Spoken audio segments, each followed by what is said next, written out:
il est bien vrai. Je reconnais avoir dû des arriérés aux enseignants. C'est un complexe créé depuis 2005. Et les années où le paiement flotte, je reconnais que le premier jour de la rentrée, j'arrive à m'acquitter de toutes les dettes. C'est comme ça que je fonctionne. Si une année flotte et je n'arrive pas quand même à subvenir à payer les salaires d'une année scolaire, l'année qui suit le premier jour de la rentrée, je ne ménage aucun effort à rembourser les dettes. Parce qu'on dit souvent qui paye ses dettes s'enrichit. Et je reconnais que ces enseignants, ils ont des familles, ils ont des femmes, ils ont d'enfants. Donc, il faut être inhumain pour ne pas reconnaître ça là. L'année scolaire, chaque année, j'arrive à solder les dettes de l'année passée avant qu'on entame un nouvel an. Cette année, ne soyez pas étonnés. L'année scolaire 2022-2023, je reconnais que l'effectif a chuté. L'effectif a chuté, pourquoi? Parce que, nous n'avons pas encore la série technique. Et bien vrai, c'est un projet en cours. Je n'ai pas encore la série technique. Et vous comprenez, vous savez que l'État, comme l'État a commencé par encourager la série technique, la plupart de mes brebis sont partis. Et je connais leur point de chute. Quand un élève quitte mon établissement privé et il va dans une autre école privée, ça me met en souci.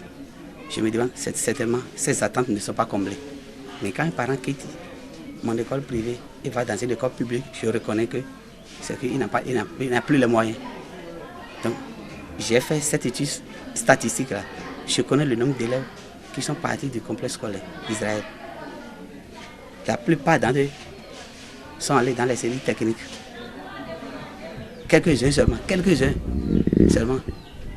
sont allés au public pour faute de moyens. Donc, les près de 42 enseignants qui travaillent au complexe scolaire d'Israël, donc je ne dois pas les adhérer à tout le monde. Et si j'ai déjà réussi à payer les uns, pourquoi ne pas payer les autres? Ça, c'est de l'injustice. Que tous ceux qui s'impatientent, qui bavardent, prennent leur patience, ils verront. D'ici à là, par la grâce du Seigneur, je vais solder. C'est la situation financière actuelle qui m'empêche. Mais d'ici quelques semaines, je crois que je vais payer ça. Ça, c'est la part de vérité que comportent leurs écrits. La part de sabotage que comportent ces écrits. Ça me surprend. Mais je sais que l'élevage des animaux est plus facile que l'élevage des hommes. Et on dit souvent que la panthère a ses taches au dehors et l'homme a les siennes en dedans.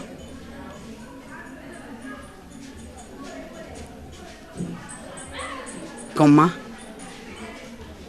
un enseignant qui ne garde pas devant lui les copies des apprenants, c'est d'abord une faute. Il ne doit même pas faire ça parce qu'on lui doit. C'est une erreur. Parce qu'en réalité, ce ne sont pas les erreurs qui lui doivent, c'est moi qui lui dois. En réalité, un professeur qui connaît la loi ne peut même jamais garder par devant lui les copies des apprenants sous prétexte qu'on lui doit. C'est des erreurs. La justice ne va pas lui pardonner ça là aussi. Je reconnais. Je me rappelle bien, il y a 2 ans, dans cette école, le professeur de français, quand je suis à la seconde, lui n'a pas pu prendre patience. Quand on lui devait à peine comme 1 mois et demi pour toute l'année, il a gardé par devant lui les copies. Et moi-même, connaissant la loi, je ne peux jamais oser prendre au pifomètre ou bien attribuer des notes aux élèves sans les évaluer. La justice aussi ne va me pardonner ça. Dans ce cas, je dois faire quoi? Si un professeur garde les copies par devant lui, sous prétexte que je lui dois, et il ne ramène pas les copies, moi-même en tant qu'autorité, qu'est-ce que je dois faire pour me protéger devant la justice? Je ne peux que les réévaluer, puisque je ne peux pas attribuer les notes au hasard. Ça, c'est très grave. C'est jouer avec l'avenir des apprenants. Donc, dans ce cas, j'essaye quand même de prendre des enseignants. Je fouille mes archives. je cherche certaines anciennes épreuves qui répondent à l'évolution du programme. Puis on prend d'abord le cas des élèves pour voir à quel niveau le professeur avant de réévaluer les enfants. C'est ce que j'ai fait. Ça là seulement, il y a 2 ans, c'est tout. Ça me surprend aujourd'hui, on dit que pourquoi on n'a pas écrit ça là, il y a 2 ans et c'est maintenant qu'on écrit. Ça c'est du mensonge. Ça c'est du mensonge, ils n'ont qu'à se méfier pour dire que je m'arrange pour que les enfants aient la moyenne. Si je m'arrange pour que les enfants aient la moyenne, ça c'est dangereux. Comment les enfants vont réussir au CEP? Comment ils vont réussir au BBC? Comment ils vont réussir au bac? Allez jeter un coup d'œil aux anciens résultats du complexe scolaire Israël pour voir si ces résultats sont si mauvais. Donc, malheur à ce directeur, malheur à ce fondé qui va chercher aujourd'hui à arranger les enfants et à donner des notes arbitraires ou bien des passages abusifs. S'il le fait, c'est un poison là. Quand les enfants seront en classe d'examen, il sera pris, il sera rattrapé par ces SAT. Moi, je ne peux jamais faire ça. Donc, ceux qui disent des choses, méfiez-vous. Je suis sûr que je suis imparfait. Mais dites des choses dont vous avez des preuves.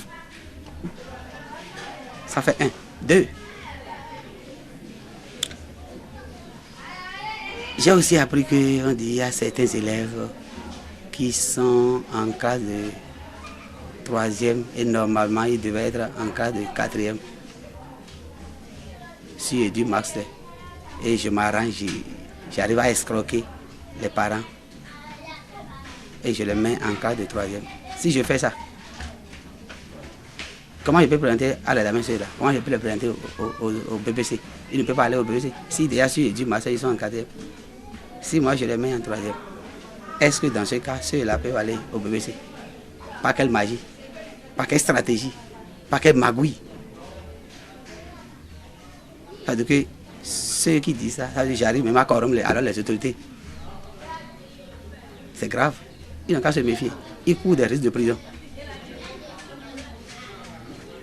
Les accusations sans preuve. S'ils ne savent pas faire, je vais les traduire à la justice. Je n'aime pas ça. Je reconnais que je suis imparfait. Je reconnais mes imperfections. Mais ils n'ont qu'à se méfier. Et pour finir, j'apprends aussi qu'on dit quoi? Qu'il y a harcèlement sexuel ou bien quoi? Je ne sais pas. Ils n'ont qu'à se méfier. Les élèves sont là. Venez faire enquête derrière moi. Moi, je renvoie. J'ai interdit même.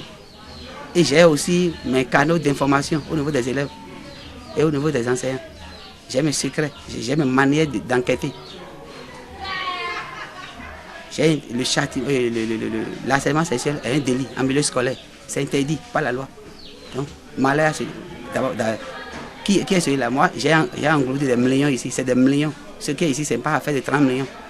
La valeur de l'école, ce n'est pas affaire de 30 millions.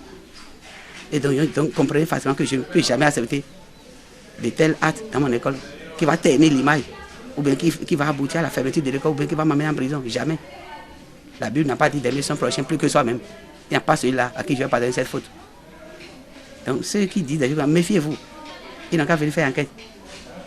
Et s'ils continuent, je vais les traiter en justice. Je n'aime pas ça là. Ça, c'est mauvais. Bon, je ne vais pas. D'ici quelques temps, vous verrez que les arriérés seront payés à ceux à qui je dois. Mais dire que les enfants sont à la rue, c'est à peine 1 ou 2 personnes qui ont fait ça. Et on les a ramenés à la région après. Mais tel qu'ils ont écrit, c'est comme si c'est tué comme ça se passe, ça se passe, ça de quoi là? Je répète quoi ça? Je dis, 100 parents d'élèves, il n'a pas école.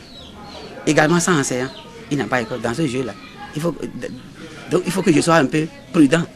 Donc, certains de mes parents, sinon la plupart de mes parents, me donnent des dates. Et ils payent la contribution en monnaie de singe. Je ne peux pas refuser. Donc, je ne peux pas refuser. C'est pourquoi c'est ça là qui est la raison fondamentale de retard du paiement des salaires. Et je sais que même d'ici la semaine prochaine, les quelques-uns des projets qui n'ont pas encore été réglés, j'ai déjà donné leur mon comptable en même temps, quand ça va tomber, de les régler tous. Parce que je reconnais quand même qu'ils souffrent. La tâche n'est pas facile, ça c'est sincère. La tâche n'est pas facile, ça je reconnais ça. Il faut être inhumain et ne pas reconnaître ça.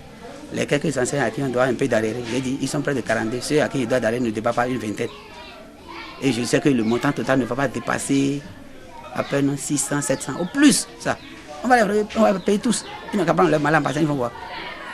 On va les payer tous, ça c'est clair. Pourquoi? Comment je vais payer? Ça, c'est à l'heure de l'injustice. Si il a réussi à payer les uns, je dois aussi payer les autres qui prennent leur mal en patience. C'est pas que j'aime quelqu'un plus que d'autres, mais je ne peux que commencer par payer. D'abord, en deux choses importantes, et en plus important, j'écoute selon les difficultés de mes enseignants. Quand ça arrive, j'arrive à payer, à payer certains compte tenu de leurs difficultés. C'est tout. Ce que j'ai à dire à la population et à mes parents de leur surtout, ils n'ont qu'à savoir qu'ils n'ont pas un fondé inconscient. Ils n'ont qu'à savoir qu'ils n'ont pas un fondé inconscient.